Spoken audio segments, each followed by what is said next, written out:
Arms are probably the first thing you think of when you think of growing muscles in the gym when you were like 12 years old maybe, and you thought about going to the gym, you thought about guys with big muscles. And there are many ways of like training your arms or getting big arms. The best way that I found personally to grow your arms is by jacking off.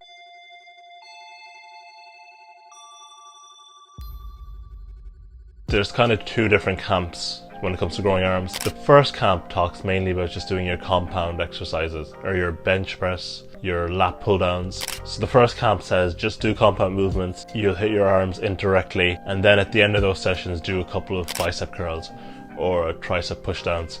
Just rep out the isolation. I did that for about 2 years. There's value to that, but I think I've come to learn that the next camp is probably better. So the isolation camp, or what people like to call bro science, is where you actually do like an arm day. That's what I'm doing now, and I've gotten the most gains in my arms from doing like a specific arm day for isolating my arms, as well as doing some isolation exercises at the end of my compound days. So here are like the exercises that kind of grow your arms. I'm just going to kind of list a few that I've been doing and that I've kind of done throughout my journey that have helped grow these. So first you've got your compound movements with slow and controlled eccentric movements. Now I've covered the eccentric, concentric, contractions before, so watch that video. Eccentric is basically the stretching part of the movement. That's the most important part for hypertrophy. So throughout my journey I've done obviously bench press and then the incline press, which is actually a little bit more superior to the bench press just because it targets your upper chest, which is more aesthetic to target, and also you get a better range of motion using dumbbells rather than a barbell. You've got the lat pull down or pull-ups. I've done both, I do both. You got push-ups, which I did during COVID when the gyms were closed. They gave me a real head start for when I came back, because that was towards the very beginning of my fitness journey as well. And then you've got your overhead press, which is the shoulder press. So that is for targeting mainly your front delts and your shoulders. But all these exercises here will indirectly target your arm muscles. So the bench or the incline press will target your triceps indirectly, your lat pull down or your pull-ups will target your biceps indirectly, and then you've got your overhead press will target your triceps, and your push-ups will target your triceps. That's how generally that works. So as I said, for about 2 years I was just doing those kind of compound movements in their obviously specific days, whether it was push, pull, or even I did like a general upper body day as well. And at the end of that I would then also fit in one exercise, like a couple of sets of the isolation exercises, like the bicep curl or the tricep push down. And then second of all, I then went on to do the bicep curl. So just your standard dumbbell bicep curls. I was doing those at the end of my pull days every day.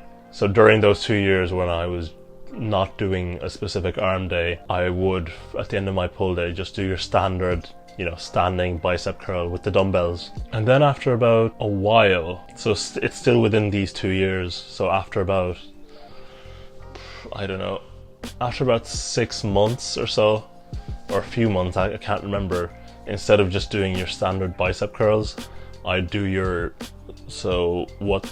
I think they're called the 21s. So what happens is you get it's still with dumbbells, you kind of spam 7 reps of bicep curls in the lower range of motion.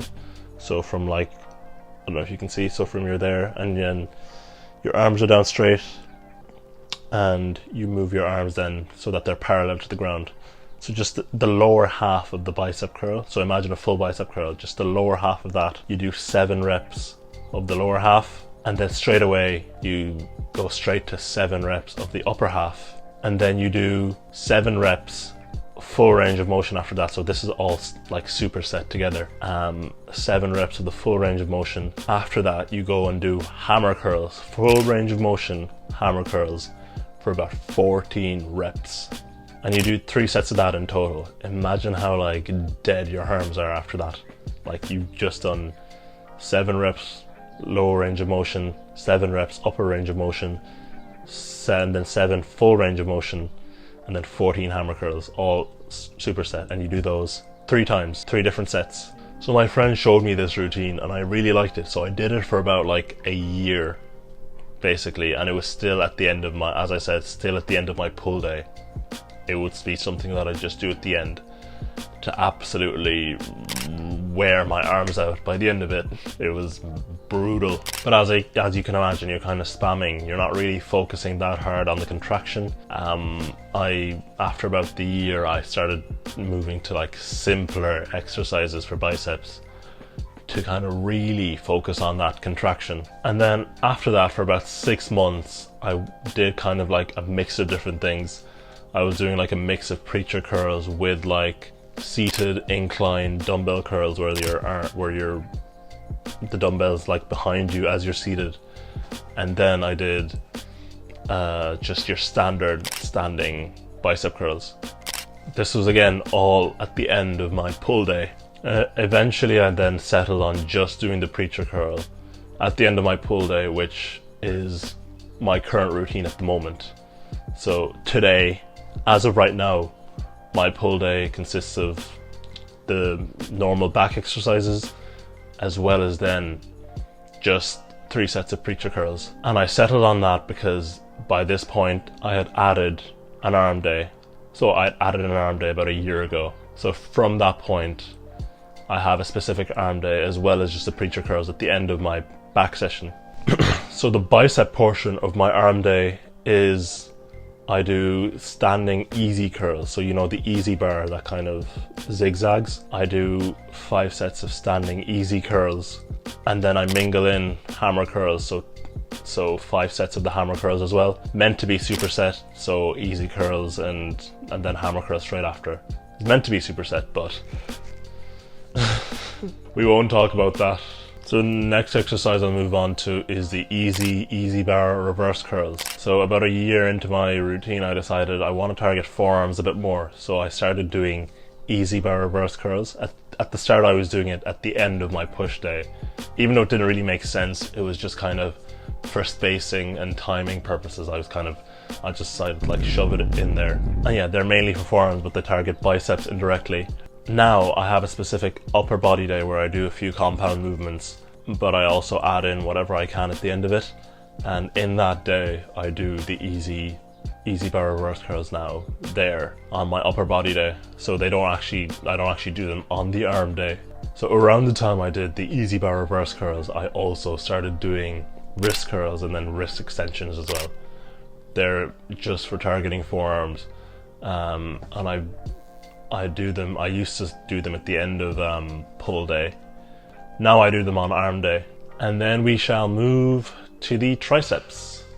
So the rope and the V-bar. So I like to call it the V-bar. So it's the bar that's shaped like a V basically. So I kind of, when I started off with triceps, I was just kind of doing a combination of those tricep pushdowns with either the rope or either the V-bar. So yeah, I just basically do tricep pushdowns with the rope or with the V-bar at the end of my push day, standard. And obviously I did that for about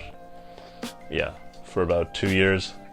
So I kind of alternate, do the rope 1 week and then the V-bar the next week. And then I kind of did then I added the straight bar. And honestly, I saw Sebum do it on TikTok one time. So I decided I'll copy him, because who doesn't want to look like Sebum? So since then I literally have them written down on my phone as Sebum pushdowns. So the way he did it was, so you have the straight bar and then you push down, and then when you come up. Once you come up so that your arms are like perpendicular or at a right angle to your elbows, you bring your elbows up a little bit as well so that you get some lat activation. And then you bring your elbows back down and you push the bar all the way back down. So yeah, I added those about 1.5 years into my training, and I've been doing them basically ever since. It used to be at the end of my upper body day. Now I do them on the arm day. I've experimented with a bunch of different things over the years as well. There was a while I was doing the bench preacher curl, where you basically just, I'll get a picture of it there. It's self-explanatory. You just kind of slant your arm over a bench and then you curl the dumbbell. I did it for a while. It was good. I mainly cut it just for time and efficiency purposes, to be honest. And also because you're technically not supposed to do more than 20 sets a week of a specific muscle group. So to be on the safe side, I cut it. There's probably a load of different things that I tried for a couple of weeks or a couple of months, especially early on, that I don't do anymore. It's all about experimentation at the end of the day. Find what sticks. Find what you actually enjoy, and because it'll be much easier to stick then. There's literally no right or wrong answers. These are just the things that I've kind of went through and found that worked for me for a while, and then changed it when it stopped working for me, and when I found something that I liked better, I kind of moved through it. And so yeah, when I changed, it wasn't necessarily because one was objectively better than the other or objectively yielded more results. I just, convenience purposes, timing purposes, and just kind of enjoyability. That's why I changed, mainly just because it fitted better with me, but that doesn't mean that it's objectively better than the other. Some things are obviously objectively better, like when I moved from doing the 21s to doing more focused contractions for like simpler exercises, that you could say that's objectively better because you get better contractions, which leads to better hypertrophy. And technically, scientifically, objectively, I don't want to be a nerd, but like objectively, the overhead tricep extension is better than the tricep pushdown, but the tricep pushdown is great still. So many people do it, so many jack guys do it. And I was doing it for like almost 2 years, more than 2 years even. No, about 2 years, until I recently changed it. But like, again, if you really enjoy the pushdowns and really hate the overheads, why bother? So yeah, this is how I made my arms kind of go from this to this over the time, and a lot of the growth specifically started when I started doing a dedicated arm day. Well, not a lot of the growth, but yeah, because obviously noob gains at the start probably made up a lot of growth, but I found a lot of growth happened during that time, during the last year, when I did an arm day, like a dedicated specific arm day.